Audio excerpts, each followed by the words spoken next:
अस्मद्गुरुसमारम्भां यतिशेखरमध्यमां लक्ष्मीवल्लभपर्यन्तां वन्दे गुरुपरम्पराम् ஆழ்வார்கள் வாழி அருளிச் செயல் வாழி தாழ்வாதுமில் குறவர்தாம் வாழி ஏழ்வாறுமுய்ய அவர்களுரைத்தவைகள்தாம் வாழி செய்யமறை தன்னுடனே சேர்ந்து அகலகில்லே நிறையுமென் அலர்மேல் மங்கை உரைமார்பா நிகரில் புகழாய் உலகம் உன்னுடையாய் என்னையாழ்வானே நிகரிலமரர் முனிக்கணங்கள் விரும்பும் திருவேங்கடத்தானே புகழொன் இல்லாவடியேன் உன் அடிக்கீழ் அமர்ந்து புகுந்தேனே அகில புவன ஜன்மஸ்தேம பங்காதிலீலே வினத விவித பூத புராத ரக்ஷைக தீக்ஷே ஸ்ருதி சிரசி விதீப்தே பிரம்மணி ஸ்ரீனிவாசே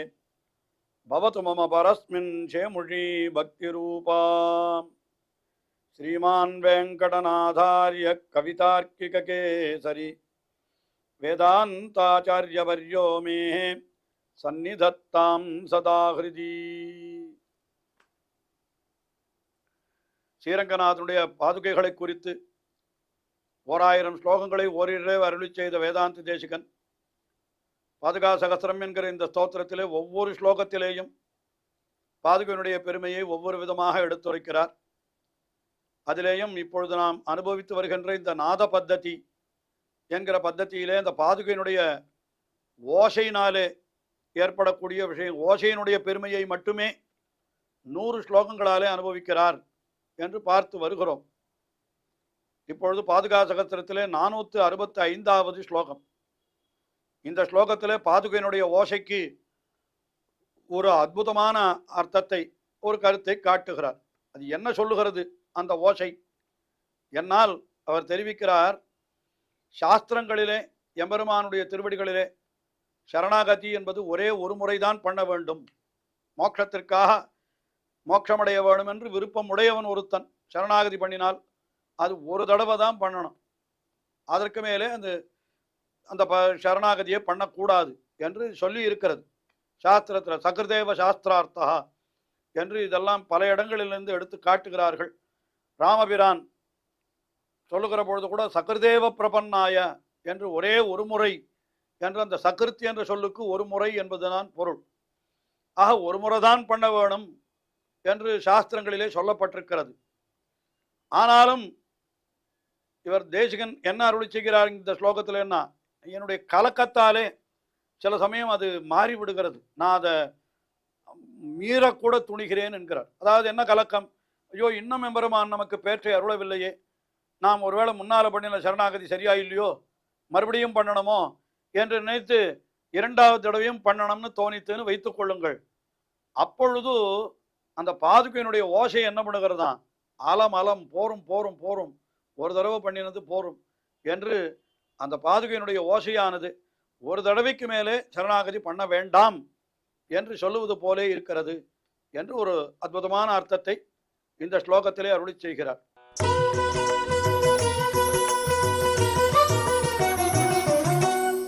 சரணமுபகதே த்வாம் ஷார்ங்கிண பாதரக்ஷே சகிருதிதி விதிசித்தம் த்யக்து காமே விமோகாத் பிரச்சலிதமணிஜால வியஞ்சிதை சிஞ்சிதை ஸ்வைஹி ஆலமலமிதி நூனம் வாரயசி ஆதரேணா. சரணம் உபகதே துவாம் ஷார்ங்கிணா பாதரக்ஷே. எம்பெருமானுடைய பாதரக்ஷையே, துவாம் சரணம் உபகதே, அதான் உன்னை சரணமடைந்திருக்கிறேன். அப்படிப்பட்ட நான் என்ன பண்ணுங்க, என்ன சொல்லி இருக்கிறது சாஸ்திரத்திலே? சகிருத் இதி விதி சித்தம். அப்படி சரணாகதியானது சகிருத், ஒரே ஒரு தடவை தான் பண்ண வேண்டும் என்று விதி சித்தம், விதி சொல்லப்பட்டிருந்தாலும் கூட தியக்துகாமே, அதை விட்டுவிட முயற்சிக்கிறேன், அந்த விதியை மீறுவதற்கு முயலுகிறேன் என்கிறார். அதாவது ஒரு தடவை தான் பண்ணணும்னு சொல்லியிருந்தாலும் கூட என்னுடைய விமோகாத்துன்னு என்னுடைய கலக்கத்தாலே, இன்னும் எனக்கு பேர் கிட்டவில்லையே என்கிற கலக்கத்தாலே அதைத்தான் சொல்லுகிறார். என்ன சொல்லுகிறார்? சகிருது இதி விதி சித்தம், அதாவது ஒரு தடவை தான் என்று விதியிலே சொல்லப்பட்டிருந்தாலும் கூட என்னுடைய விமோகாத்து கலக்கத்தினாலே அதை விட்டுவிட்டு மறுபடியும் பண்ண முயற்சிக்கிறேன்.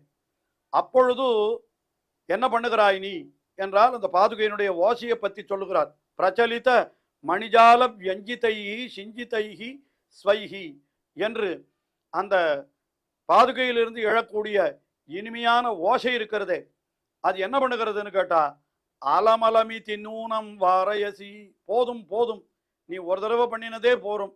அலம் என்றால் போதும் என் அர்த்தம். அலம் அலம், போதும் போதும் என்று நான் மறுபடியும் பண்ணுகிற அந்த முயற்சியை வாரயசி, நீ தடுக்கிறாய். ஆதரேன, என்னிடத்துல பிரீத்தி இருக்கிறபடியினாலே ஒரே ஒரு தடவை தானே பண்ணணும், ஏன் மற்றொரு தடவை பண்ணுகிறாய் என்று இப்படி தடுப்பது போலே இருக்கிறது. அந்த அதாவது பாதுகையிலிருந்து எழக்கூடிய ஒலியானது மறுபடியும் மறுபடியும் பண்ணக்கூடிய பிரபத்தியை தடுப்பது போலே இருக்கிறது என்று தெரிவித்தார்.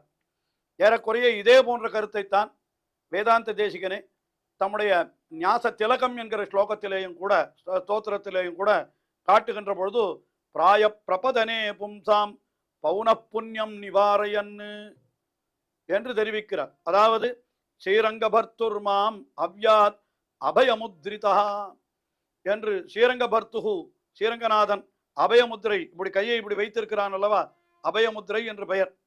இந்த அபயமுத்திரையாலே என்ன காட்டுகிறான்னு கேட்டா, பௌன புண்ணியம் நிவாரையன்னு, பிரபதனே பும்சாம், பிரபத்தி பண்ணுகின்றவர்களுக்கு பௌன புண்ணியம் மறுபடியும் மறுபடியும் பண்ணக்கூடிய பிரபத்தியை என்ன பண்ணுகிறான் என்னால் அதை தடுக்கிறான் என்று சொல்லுகிறார். பௌன புண்ணியம் நிவாரையன்னு, அதை தடுப்பது போலே என்றார். அங்கு அபயமுத்திரையாலே தடுக்கிறான் என்று சொன்னவர் இங்கே திருவிடியனுடைய அந்த பாதுகை ஓசையாலே தடுக்கிறான் என்பதாக இப்படி காட்டியிருக்கிறார். அடுத்தபடியாக 466வது ஸ்லோகம். இந்த ஸ்லோகத்திலேயும் இதற்கு அடுத்த ஸ்லோகத்திலேயும் என்ன தெரிவிக்கிறார் என்னால், என்னுடைய இறுதி காலத்திலே அந்த பாதுகையினுடைய ஓசையானது என்னுடைய காதிலே வந்து விழ வேண்டும். ஏற்கனவே இது போன்ற கருத்தை வேறு விதமாக தெரிவித்திருக்கிறார்.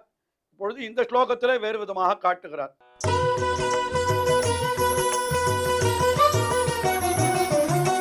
விகலகரண விருத்தௌ விஹ்வலாங்கே விலக்ஷம் விலபதிமயி மோகாத் பிப்ரதி சௌரிபாதம் பரிசரம் அதிகந்தும் பஷ்ய பாதாவனித்வம் பிரதிபயம் அகிலம் மே பர்சியந்தி நிநாதைஹி. அதாவது என்னுடைய கடைசி காலம், அப்பொழுது விகலகரண விருத்தௌ, என்னுடைய இந்திரியங்கள் எல்லாம் செயலிழந்து கிடக்கும். விஹ்வலாங்கே, என்னுடைய அங்கங்கள் எல்லாம் தளர்ந்து போயிருக்கும். அப்படி இருக்கிற காலத்திலே நான் என்ன பண்ணுகிறேன்னு கேட்டா, விலபதி கலங்கி நான் கதறி கொண்டிருக்கிறேன். விலபதி மயி மோகாத் பிப்ரதி, நான் பயப்படுகிறேன் என்ன ஏற்படுமோ என்று. அப்பொழுது என்ன பண்ணணும் என்னால் சொல்லுகிறார், இப்படி நான் கலங்கி பயப்பட்டு பிதற்றுகின்ற பொழுது நீ என்ன பண்ண வேண்டும் என்ன, அந்த சௌரிபாதம் பிப்ரதி, சௌரிபாதம் எம்பெருமானுடைய திருவடிகளை நீ தரித்து கொண்டு என்ன பண்ண வேண்டும், உன்னுடைய நிநாதைஹி, உன்னுடைய அழகான சப்தங்களாலே நீ என்ன பண்ண வேண்டும், என்னுடைய அந்த பயத்தை எல்லாம் அடக்க வேண்டும்.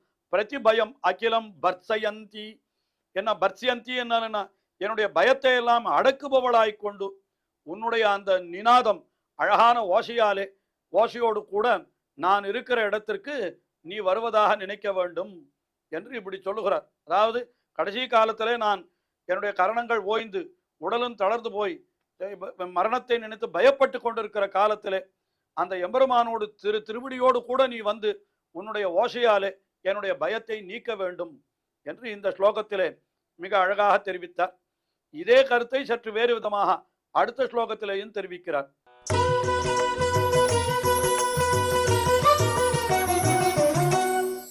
கரண விகம காலே காலஹுங்கார சங்கி திருதபதம் உபகச்சன் தத்தஹஸ்தா பிரியாபியாம் பரிணமயது கர்ணே ரங்கநாதஸ்வயன்னஹ பிரணவமிவ பவத்யாஹ பாதுகே மஞ்சுநாதம். அதாவது கடைசி காலம் அது எப்படி இருக்கும், கரண விகம காலே, என்னுடைய கரணங்கள் இந்திரியங்கள் எல்லாம் என்னை விட்டு போய்விட்டது, இந்திரியங்களுக்கு செயல்பாடு இல்லாமல் போய்விடுகிறது. அந்த சமயத்துல கால ஹுங்கார சங்கி, காலதேவன் இருக்கிறானே யமன், அவன் ஹூங்காரம் செய்து ஹும்மன்னு மிரட்டி என்னை அடக்க பார்க்கிறான், என்னை தண்டிக்க பார்க்கிறான் என்று நான் அந்த சமயத்தில் பயப்படுகிறேன். கால ஹுங்கார சங்கி, அதான் பிராணம் போற சமயத்துல தான் நமக்கு ஐயோ யமன் வருவனே, நம்ம இப்படி பண்ணு அப்படி பண்ணுன்னு மிரட்டுவனே என்றெல்லாம் பயம் ஏற்படுகிறது. அந்த சமயத்திலே நீ என்ன பண்ணணும்னா, கண்டிப்பாக எம்பெருமான் எழுந்தருள வேணும், எம்பெருமானே அழைத்து கொண்டு வர வேணும் என்று இந்த பாதுகையை பார்த்து சொல்லுவது போல இருக்கிறது. என்னன்னா அந்த எம்பெருமான பொழுது எப்படி வருவனான்னு கேட்டா, தத்தஹஸ்தா பிரியாபியாம் திருத்தம் உபகச்சன்னு, மிகவும் விரைவாக வருகிறான் எம்பெருமான். வர வேணும். அவன் எப்படி வருகிறான்? தத்தஹஸ்தா பிரியாபியாம், அந்த இரண்டு பிராட்டிமார்கள் ஸ்ரீதேவி பூதேவி இரண்டு பேரும் அவனுக்கு இரண்டு பக்கமும் கைலாக கொடுக்கிறார்களாம். ஒரு பக்கம் ஸ்ரீதேவி, ஒரு பக்கம் பூதேவி, ரெண்டு பேரும் அவர்கள் கையை பிடித்து கொண்டு அவன் வருகிறான். அப்படி தத்தஹஸ்தா பிரியாபியாம் திருத்தம் உபகச்சன்னு, அப்படி வருகின்ற பொழுது என்ன ஆகணும்னு கேட்டாக்கா, உன்னுடைய பவத்யாக நஞ்சுநாதம், உன்னுடைய அந்த இனிமையான ஓசை இருக்கிறதே அது என்ன ஆகணும்? என்னுடைய காதுகளை நிறைக்க வேணும். கர்ணே பரிணமயது, ரங்கநாதஸ்வயம், ரங்கநாதனே தானே எழுந்தருளுகிறான். அப்படி எழுந்தருளுகிற பொழுது அவன் உன்னுடைய அந்த ஓசை இருக்கிறது அது எப்படிப்பட்ட ஓசை என்னால், பவத்யாக மஞ்சுநாதம் பிரணவமிவா, அது எப்படின்னா பிரணவத்தை சொல்லுவது போல. அது பிரணவம் என்கிறது ஓங்காரம். அந்த ஓங்காரம் இப்படியும் சொல்லலாம். அதாவது ஒருத்தனுக்கு கடைசி காலத்துல ஏற்படுகிற பொழுது அவனுக்கு கர்ணமந்திரம் என்று உபதேசிப்பது உண்டு. இதற்கு மேல் அவர் உயிரோடு இருக்க மாட்டார் என்கிற நிலை ஏற்பட்டால் அவருடைய காதுக்குள்ள போய் ஒரு மந்திரத்தை, கர்ண மந்திரத்தை உபதேசிப்பார். அந்த கர்ண மந்திரத்துல முக்கியமானது எதுன்னா ஓங்காரம், அந்த பிரணவம் தான். அதை உபதேசிக்கணும். அப்புறம் இந்த திருமந்திரம் துவயம் என்று இதெல்லாம் உபதேசிப்பது என்றது ஸ்ரீ வைஷ்ணவ சம்பிரதாயம், இதெல்லாம் உண்டு. அதனால அந்த ஓங்காரம் என்கிறது கர்ணமந்திரத்திலே அடங்கினது. ஆகையினாலே இந்த பாதுகையினுடைய ஓசை அது எப்படி இருக்கணும்னு கேட்டால், அது அந்த கர்ணமந்திரத்தினுடைய ஓங்காரம் போல இருக்க வேண்டும் எனக்கு. அப்படி அந்த ஓங்காரத்தினுடைய ஓசையோடு அந்த எம்பெருமான் எழுந்தருளும்படியாக அவனை பண்ணி, அந்த சப்தமும் என்னுடைய காதிலே விழும்படியாக என்னுடைய கடைசி காலத்திலே நீ அப்படி என்னை பண்ண வேணும், எனக்கு இந்த மரண பயத்தை போக்க வேணும் என்று இந்த ஸ்லோகத்திலே பிரார்த்தித்துக் கொள்வது போல அமைந்திருக்கிறது. இன்னும் தொடர்ந்து அனுபவிப்போம். ஸ்ரீயக்காந்தாய கல்யாண நிதையேர்த்தினாம் ஸ்ரீவேங்கட நிவாசாய ஸ்ரீனிவாசாய மங்களம். ஸ்ரீமத் சுந்தரஜாமா திருமுனிமானசவாசினி சர்வலோக நிவாசாய ஸ்ரீனிவாசாய மங்களம்.